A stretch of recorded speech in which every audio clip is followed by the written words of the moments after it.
Tervetuloa katsomaan ja kuuntelemaan mun eli siis Mantikorin uutta ja uusinta videota. Tämänpäiväisellä videolla mä tulen kertomaan teille 3 kammottavaa Tinder-tositarinaa. Kannattaa siis ehdottomasti jatkaa katsomista eteenpäin. Ja jos ette sitä vielä ole tehneet, niin laittakaa video myös tykkäykseen, kanavatilaukseen ja jakakaa myös kavereille, jos teillä sellaisia vain on. Ei kuitenkaan pidennetä tätä alkua enää yhtään sen enempää, joten ottakaa oikein mukava asento, sulkekaa ovet ja ikkunat. Ja nyt mennään tarinoiden pariin.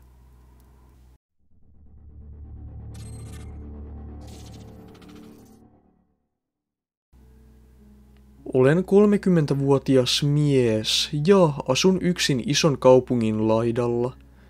Olin tuntenut oloni viime aikoina hieman yksinäiseksi ja ajattelinkin, että voisi olla mukavaa tavata joku uusi ihminen. Kaikilla vanhoilla ystävilläni ja tutuillani tuntui vain koko ajan olevan jotakin. Monet heistä olivat perustaneet perheitä, saaneet lapsia ja menneet naimisiin, mutta minä itse olin yksin. Päätinkin siis ladata Tinderin. Ajattelin, että siten voisin tavata jonkun henkilön. Olin käyttänyt sitä joskus aikaisemminkin ja tavannut ihan mukavia ihmisiä, joten ajattelin, että se voisi olla nytkin hyvä idea. Melko nopeasti aloinkin jutella Hailey-nimisen naisen kanssa, ja meillä synkkasi todella hyvin. Juttelimme aivan kaikesta, siitä mitä olimme katsoneet televisiosta, lempiruuistamme, siitä minne haluaisimme ehkä joskus matkustaa, ja siitä mitä haluaisimme muuten tulevaisuudessa tehdä. Kaiken kaikkiaan vaikutimme ainakin minun mielestäni todella samanlaisilta ihmisiltä. Meillä oli samoja kiinnostuksen kohteita ja samoja haaveita sekä unelmia. Aloimmekin pian keskustella myös siitä, että pelkän viestittelyn lisäksi voisimme myös tavata joskus. Ehdotinkin elokuviin menemistä, illallisen syömistä jossakin ravintolassa ja kaikkea muuta sellaista, mitä pidin kivana tekemisenä. Jostakin syystä Hailey kuitenkin olisi halunnut tulla juuri minun luokseni, eikä mennä minnekään muualle.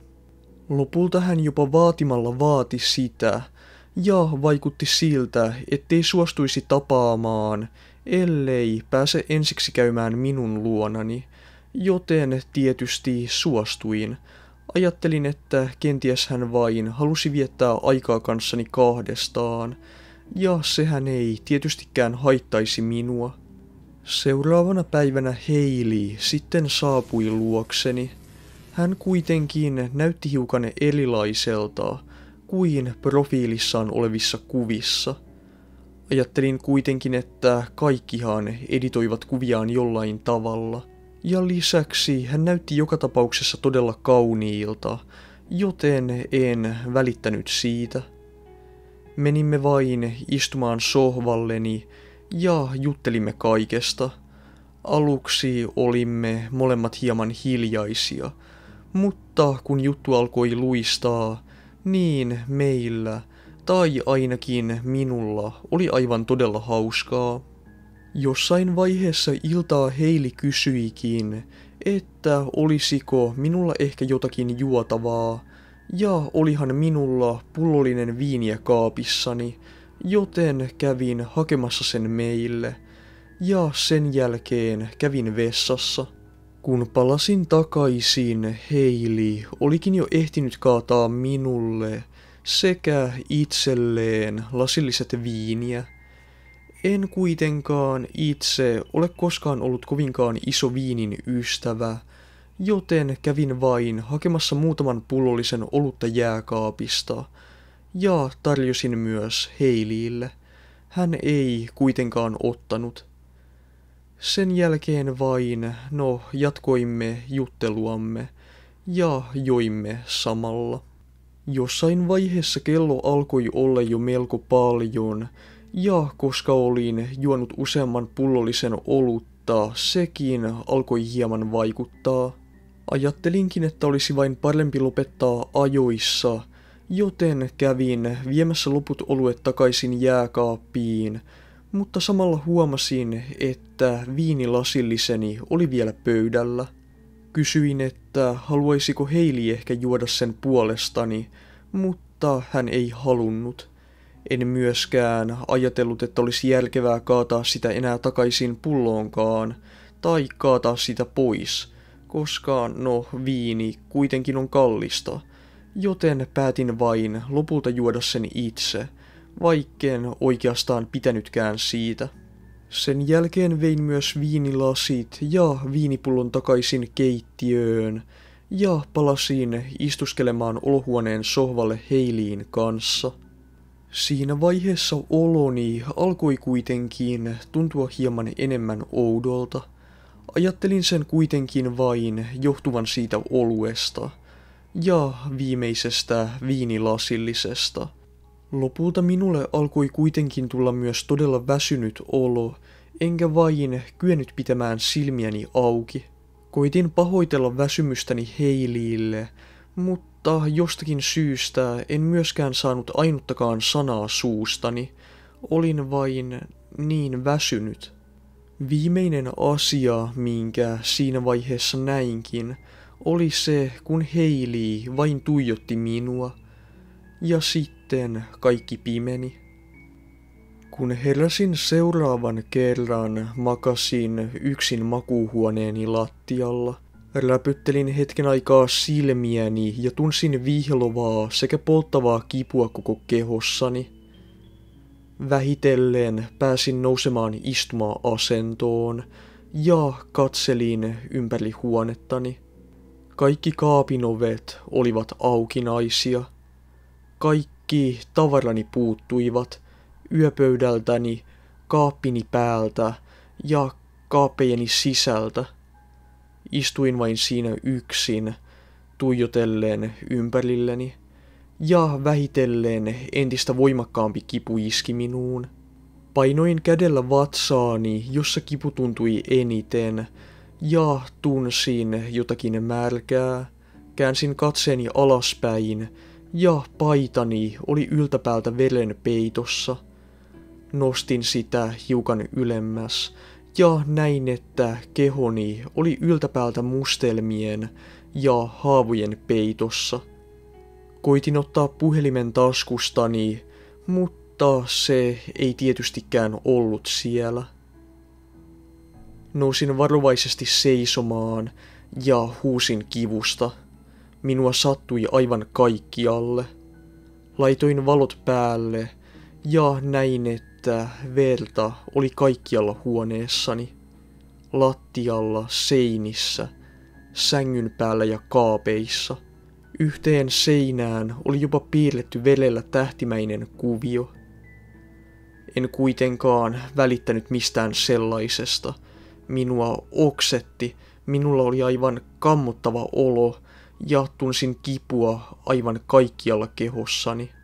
Käytin kaikki viimeiset voimani siihen, että raahauduin eteisen kaapin luokse ja toivoin, että sitä ei oltu tyhjennetty.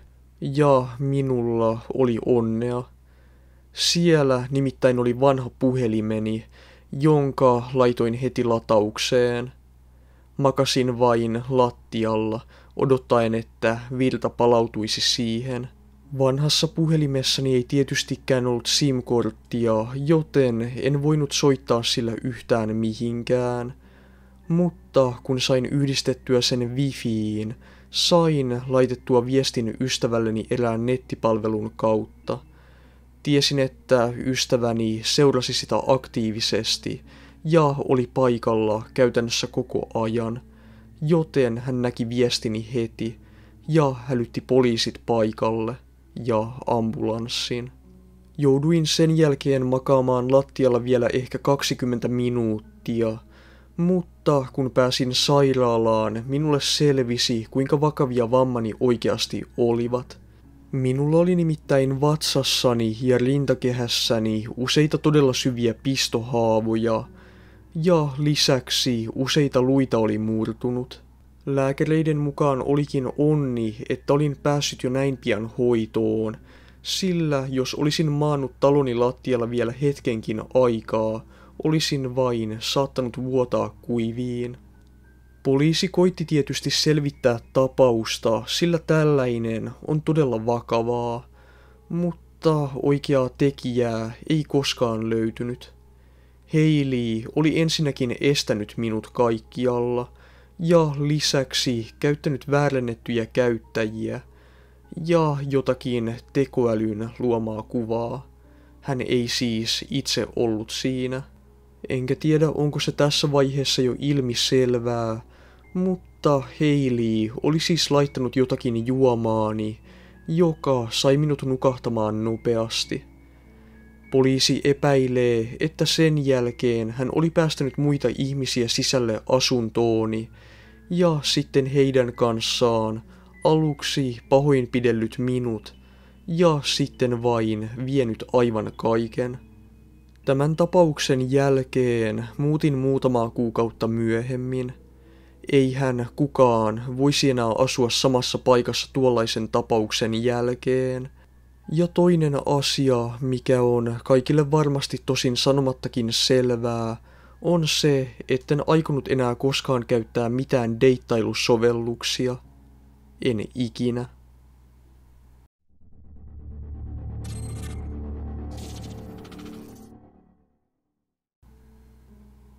Olen noin 20-vuotias nainen ja aloitin 3 vuotta sitten opiskelun uudella paikkakunnalla. En tuntenut alueelta silloin yhtään ketään ja suoraan sanottuna minulla olikin usein hiukan tylsää. Yhtenä iltana, kun olinkin todella tylsistynyt, päädyin asentamaan puhelimelleni Tinderin. En oikeasti ajatellut, että tulisin koskaan juttelemaan kenenkään kanssa tosissani, mutta ainakin se poistaisi pikkuisen tylsyyttä. Koitin myös tuoda profiilissani mahdollisimman hyvin selkeästi esille sen, etten todellakaan etsinyt mitään vakavaa suhdetta tai suhdetta ollenkaan, vaan olin siellä vain katsomassa, että millaisia ihmisiä siellä on, ja tappamassa aikaa. Aina välillä saatoin vaihtaa muutamia yksittäisiä viestejä joidenkin henkilöiden kanssa, mutta mikään ei tietystikään mennyt sitä pidemmälle, koska en niin halunnut. Erään kerran juttelin kuitenkin yhden miehen kanssa, joka vaikutti olevan oikeasti todella kiinnostunut minusta. Koitin kuitenkin hänellekin tehdä selväksi sen, että en etsinyt itselleni mitään suhdetta, ja olin vain kuluttamassa aikaani. Hän ei kuitenkaan tuntunut tajuavan sitä yhtään millään, joten lopulta en vain enää vastannut hänelle, ja jossain vaiheessa unohdinkin Tinderin kokonaan. Joitain päiviä myöhemmin sain kuitenkin viestin Facebookin kautta. Se oli tullut mieheltä, jota en todellakaan ollut nähnyt aikaisemmin. Koitin käydä hänen profiilissaan olevia kuvia läpi, mutta mikään niistä ei soittanut kelloja päässäni. Sitten tajusin jollain tavalla hänen nimensä. Se vaikutti etäisesti tutulta. Ja tajusin, että se oli sen saman miehen. Sen saman miehen, joka oli vain laittanut minulle paljon viestiä Tinderissä, eikä ollut tajunnut, että en ollut millään tavalla kiinnostunut hänestä. Hänen ensimmäinen viestinsä oli vain ollut jotakin, että hei tai moi. Minä vastasin siihen kysymällä, että miten hän oikein oli löytänyt minut. Hän vastasi välittömästi sanomalla, että olimme kuin luodut toisillemme.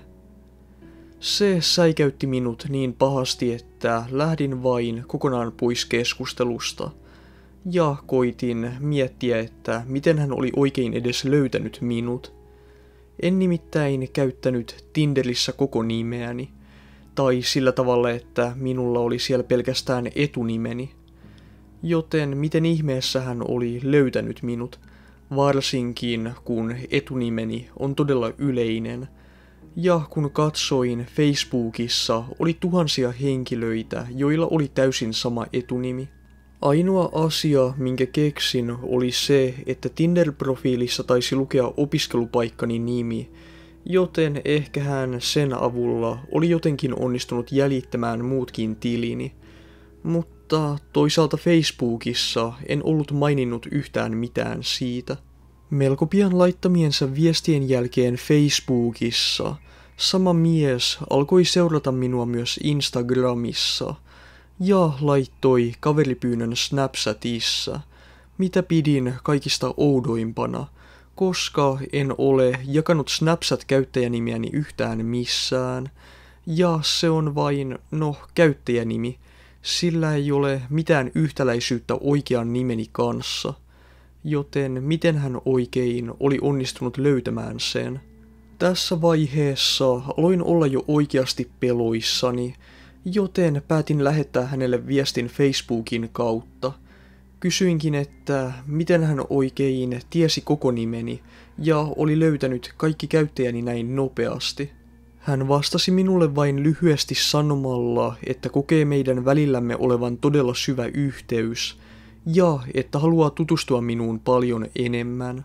Sen viestin jälkeen poistin keskustelumme Tinderissä, poistin koko sovelluksen ja sen jälkeen vielä estin hänet kaikkialla muuallakin. Ajattelin, että se olisi vain ollut siinä, mutta valitettavasti en ollut oikeassa. Muutamaan kuukauteen ei sitten tapahtunutkaan yhtään mitään asian tiimoilta. Olin vain todella kiireinen kaikkien koulujuttujeni kanssa, ja olinkin enimmäkseen vain kotona tekemässä niitä. Sen jälkeen minulla kuitenkin oli muutama viikko vapaata yliopistosta, jossa opiskelin, joten päätin viettää sen enimmäkseen ystävieni kanssa. Toinen ystävistäni asuu kampuksella, ja toisella on asunto myös melko lähellä. Minä itse asuin lyhyen kävelymatkan kanssa pienen perheen luona, joilla kuitenkin oli iso koti. Kun olin ollut aloittelemassa opiskelujani, heillä oli ollut muutamia huoneita vuokralla, ja koska ne olivat niin halpoja, olin päättänyt tarttua tarjoukseen, joten siellä minä sitten asuin. Sen 2 viikon aikana minä ja ystäväni olimme kuitenkin todella usein myöhään ulkona, ja usein otinkin taksin kotiin. Yhtenä iltana päätin kuitenkin säästää rahojani ja kävellä. Ystäväni pitivät sitä huonona ideana, koska olin baari-illan jälkeen vähäsen humalassa. Mutta tiesin kuitenkin, että pääsisin helposti takaisin kotiini. Lähdinkin sitten vain kävelemään ja ystäväni lähtivät omiin suuntiinsa, eikä aikaakaan kun olin jo talon etuovella. Siinä oli 2 lukkoa, joista molemmat olivat melko jäykkiä, joten tavallisestikin minulla kesti aina hetken aikaa saada ne auki. Ja nyt kun olin myös juonut hiukan, niin se oli tietysti entistä vaikeampaa. Saatuani toisen lukon lopulta auki, kuulin kuitenkin, kun takaani kuului auton ääni. Käännyin katsomaan ja näin, kuinka iso musta auto ajoi talon pihalle. Tietystikään siinä ei olisi ollut yhtään mitään outoa, jos auto olisi vain ajanut nopeasti talon ohi, mutta se kääntyi suoraan pihatielle ja ajoi yksityiselle pihalle, minne pysähtyi. Koitin vain saada oven toisen lukon mahdollisimman nopeasti auki, ja heti kun onnistuin siinä, menin nopeasti sisälle ja lukitsin oven takanani. Sen jälkeen katsoin ovessa olevasta pienestä ikkunasta ulos, ja auto oli yhä siellä, paikoillaan. Varovaisesti ja hiipien, etten vain herättäisi ketään muita talossa, kävelin portaat ylös ja omaan huoneeseeni ja katsoin ikkunasta ulos. Auto oli yhä siellä, paikoillaan. Tuijotin sitä usean minuutin ajan, kunnes se ajoi lopulta pois.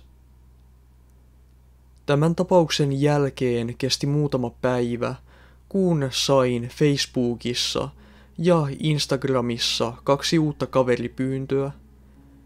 Niiden käyttäjien nimet olivat samat, mitkä sillä miehellä oli aikaisemmin olleet, mutta tällä kertaa näillä käyttäjillä ei ollut mitään kuvia, ei profiilikuvia, eikä mitään julkaisuja.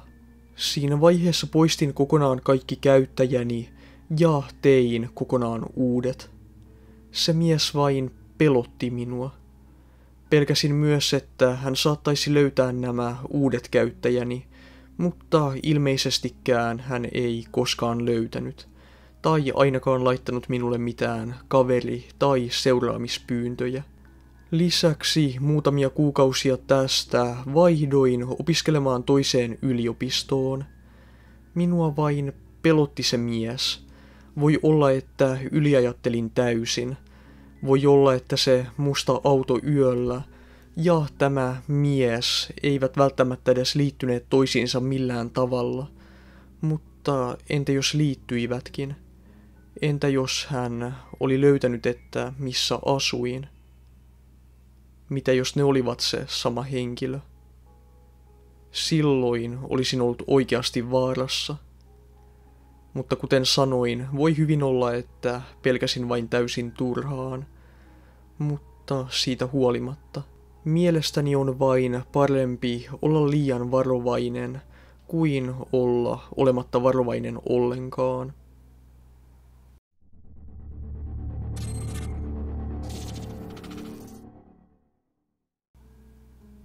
Kun olin 17, käytin joitakin isosiskoni tietoja ja tein niiden avulla itselleni Tinder-tilin.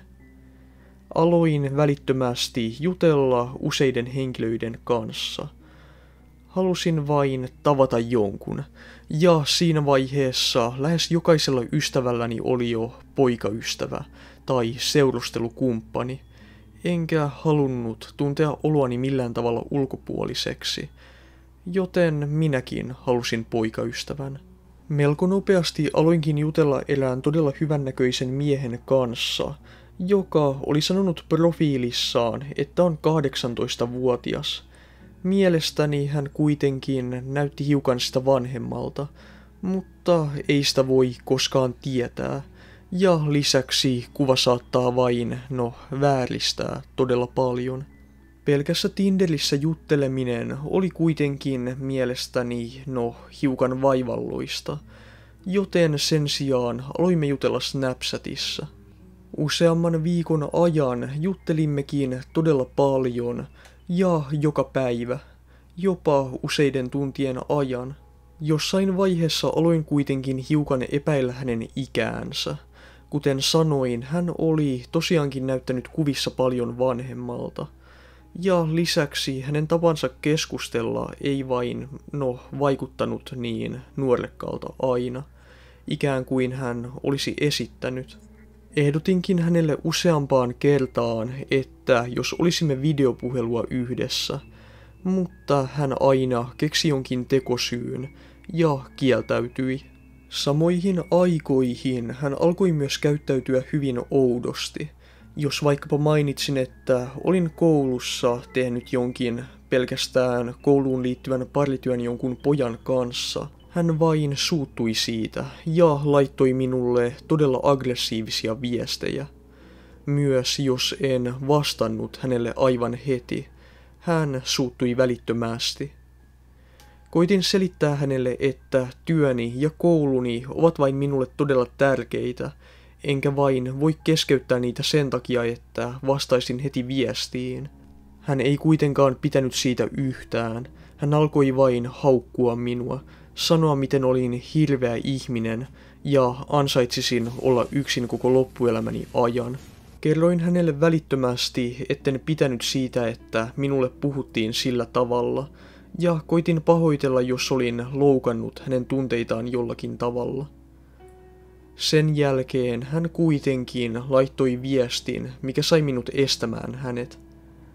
Hän sanoi, että en tosiaankaan ansaitsisi yhtään ketään, ja että hänen täytyisi tulla kertomaan se vielä minulle ihan itse, kasvotusten.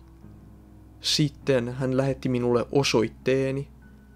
En ollut koskaan kertonut sitä hänelle, en missään muodossa. Sitä ei ole millään tavalla julkisena tietona millään tililläni, missään profiilissa. Sen jälkeen vain estin hänet.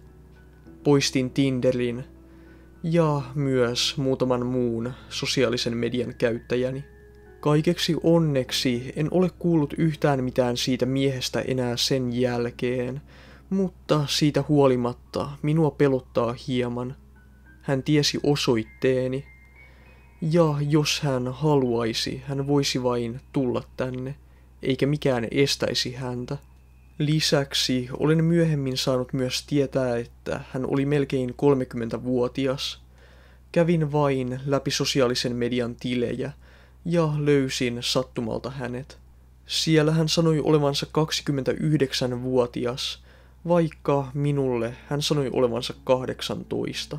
Onneksi siitä kaikesta on nyt kuitenkin jo ehtinyt kulua vähän aikaa, joten mitään pelkoa ei varmaankaan pitäisi enää olla. Ainakin toivon niin.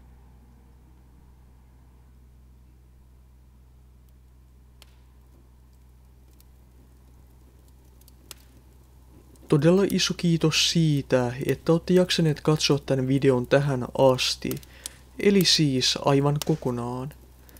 Tällä kertaa tosiaan tällainen pikkuisen pidempi 3 tarinan video, joten toivottavasti se kelpasi teille kaikille.